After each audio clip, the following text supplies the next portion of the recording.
Howdy everybody, Steve here, KM9G. Today we're going to go from the old Module 17 0.1 module to the new super sexy Module 17 in red, the proper color for radio. Let's get this thing put together and get it on the air. We got an interesting stack of parts here. We've got a Hammond box. This is a sexy looking box. And then bag o' parts. Let's get all this stuff here out and put all this stuff together. This is the Open RTX M17 board, and this is the revision 1.0, which is actually pretty big improvement, especially because of these buttons here that we are looking at. There is a QR code there. See if y'all can scan that with your cell phones from your TV from across the room. There are a couple of different ways to get this. I will leave a link in the description down below for all of the different methods, but right now we've got it. Let's get it put together.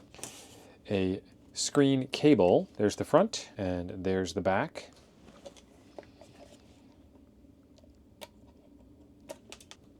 All right, there is the anodized aluminum front plate off. That was a little more difficult than I wanted it to be. I didn't want to scratch it. We got feet and we got screws.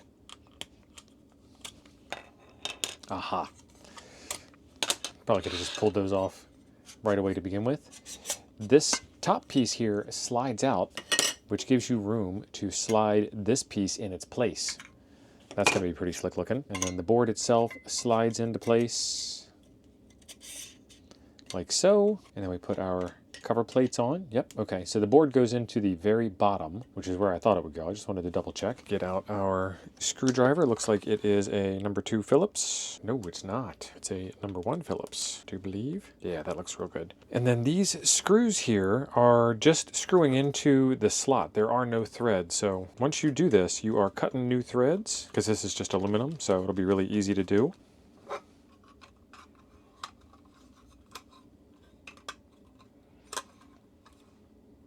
And then you probably don't want to do like I did. You want to get these guys on before you put the screws in. All right, let's do take 2 here as if we know what we're doing. If you put this cover on here, then you have a good way to hold this thing in place and it'll make the screws look good. Do you put it on? I know.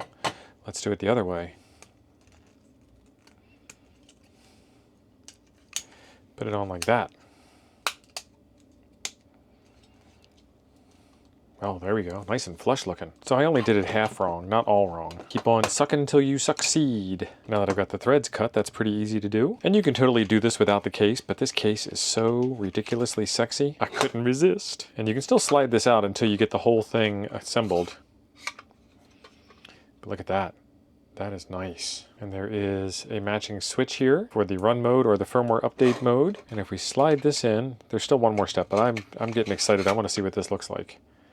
Yeah, so there is your switch. There is the baseband level adjust function here, but that is not populated on the circuit board. So that's going to be blank. That looks pretty good. And this goes into the channel for the top lid because we're not using the lid anymore. Okay, but we need to connect the boards together. And so that's what these ribbon cables here are for. And these are going to be straight through cables. So it just lifts up and then put it in with the colored side up. And then the same thing on the circuit board. It lifts up and get it oriented properly. It kind of makes sense how it should go in there. But same deal. Take that and slide it into place. And now, how do we get that board in there?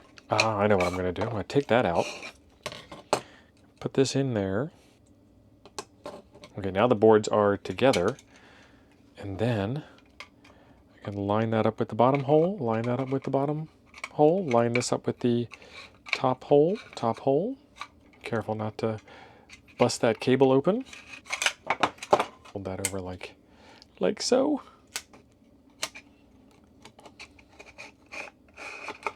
Ta-da! Nice. And then same thing, we're going to take the back side and we're going to put it into the plastic bumper. Looks like it lines up good. Let's get the screws in. This microphone PTT hole needs a little convincing, I think. Is that it? Is that what the problem is? I'm getting a little bit of a clearance / fitment issue here and I don't want to break anything. Okay, so what I did was I slid the black shroud outwards to meet the front faceplate instead of the other way around. Let's get this thing screwed in now.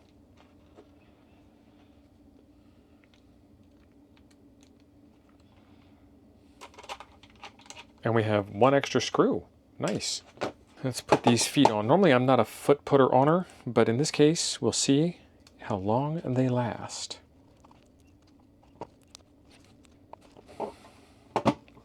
There we go. And that screen is recessed below the edge of the bezel there, so it's not going to hurt it to sit it down. But it's going to hurt me to leave that on. All right, so there we go. And then there is this guy here, which I should probably cut off. I'm going to do like 1,000 passes because I don't want to cut the circuit board.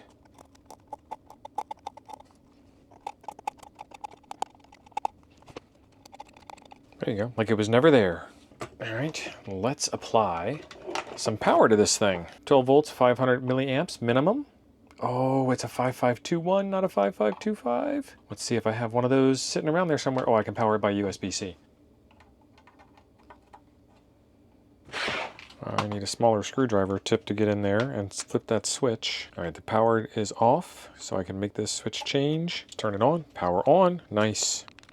Well, it's receiving power. I might need to put firmware on it. Yep, she needs to be flashed, so I'm going to take this switch and put it back into the firmware update position. Then we're going to plug this cable here into the side of the computer. Let's get to the computer.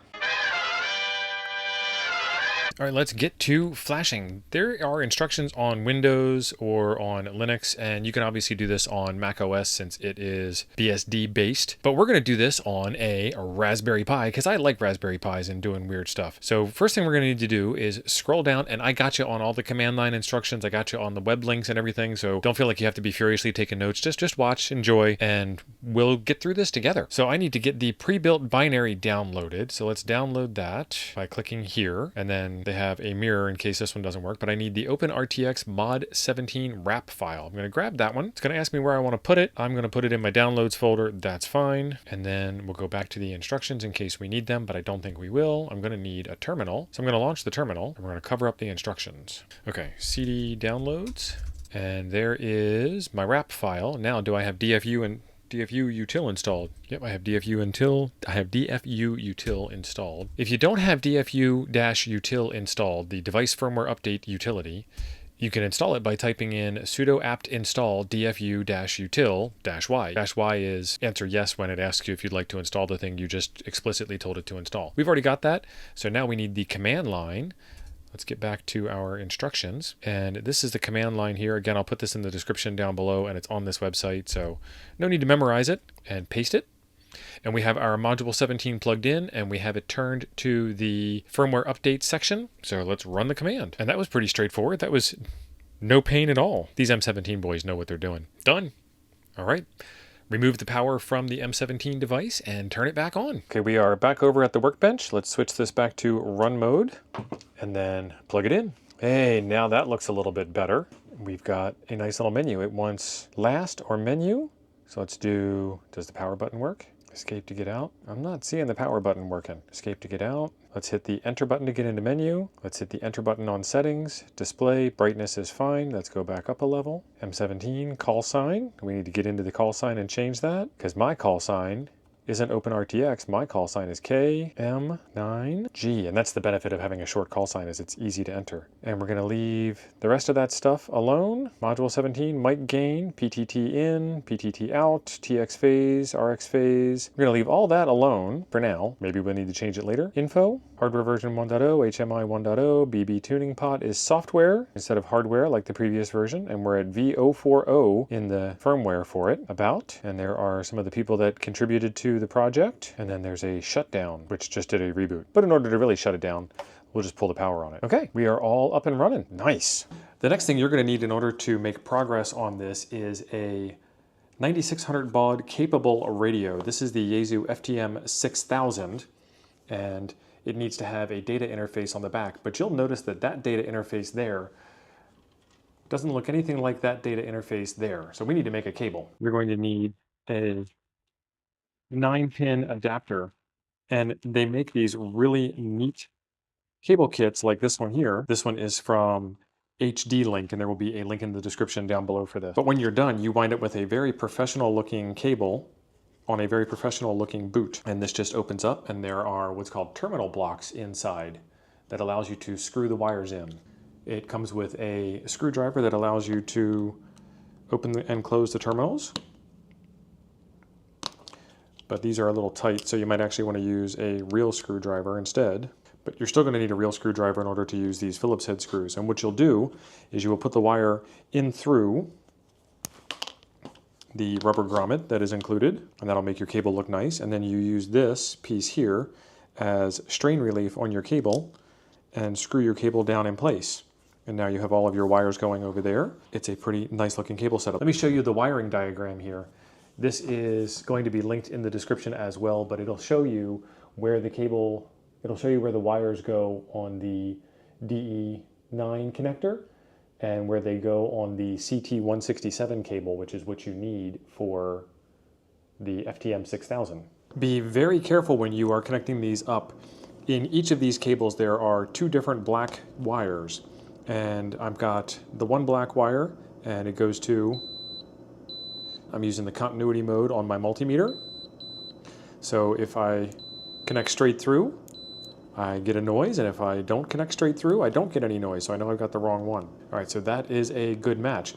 Check these, check these, check these, and then check these one more time before you're done, and then check them one more time after that, because you don't want to blow up your radio. Radios are expensive. And when you are all done, like I said, you have a very nice professional looking cable. This is the CT-167 end for the radio, and this is the DE9 end for the Module 17. A look inside the cable shows that you will not have to connect every single wire up. And so what I'm going to do is take care to dress these wires so that they don't cause any problems or any shorts. Step one is going to be to cut them flush, and then for step two, I'm going to put some shrink wrap on, and that will protect your wires from coming in contact with anything they shouldn't come in contact with, and it will protect your radio. This new module has a couple of new features to it. Number one is you have the OHIS, the Open Headset Interconnect standard connector right there, but next to it we're using the K connector for our handy dandy Baofeng mic, and you want to have the microphone plugged into here because when you PTT and speak into this microphone, this device here is doing the encoding and then sending it out of this cable,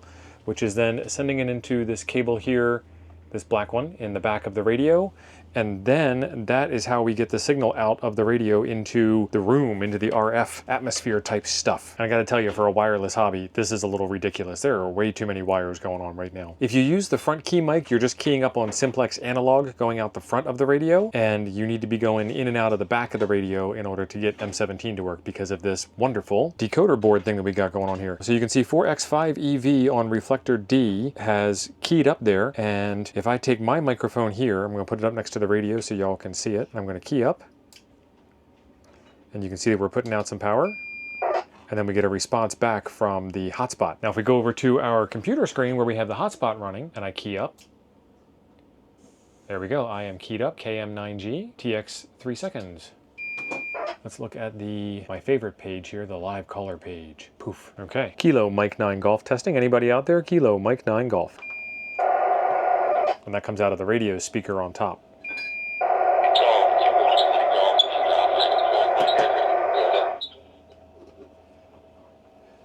I had two speakers going at once. That didn't come out for me. Can you come back, please? So it comes out of the speaker mic here, but I was getting static out of the radio up there. Mike 9 Golf, KM9G, this is Alpha Echo 5, Mike Echo 85.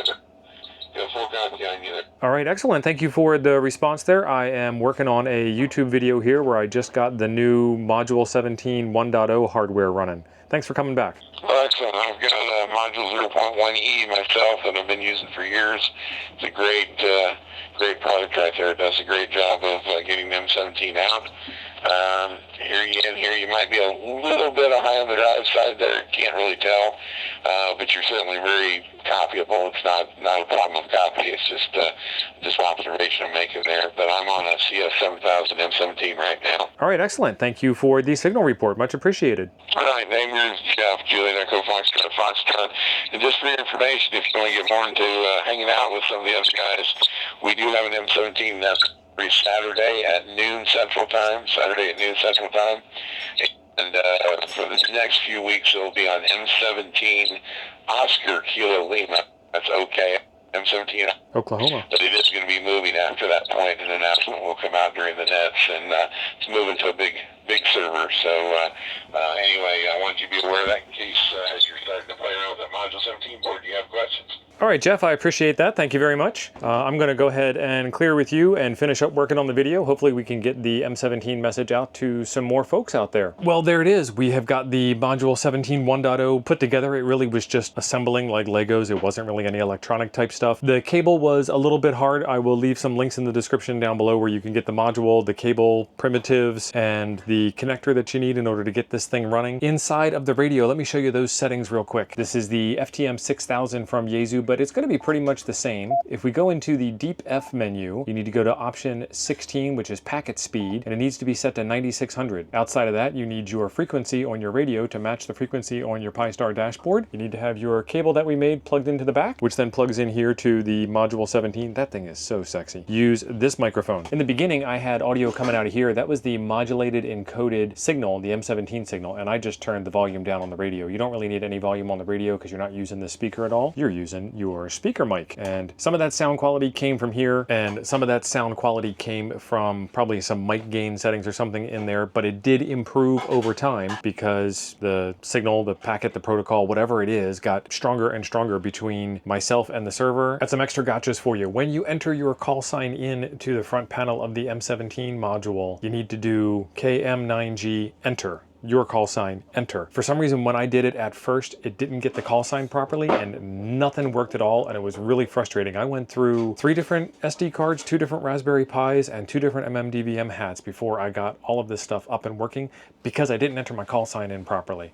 So there's only a few gotchas and a few tricks that you got to worry about, and that is one of them. The other thing is I just did a Mars mod on my radio, which reset it, and I thought I already had it set to 9600 baud, but I only had it set to 1200. Completely different audio path, completely different pins on your cable. It ain't gonna work. Pretty cool little setup. There will be a video on how to set up the WPSD, the Pi-Star dashboard, in order to do module 17 stuff coming up soon. But in the meantime, if y'all could subscribe, I would greatly appreciate it. I'm on a mission to get 100,000 subscribers this year, and you can help. After you click the subscribe button right below the video, there is a new one here that I'd like you to see next. Thanks for being awesome. I'll see you over there.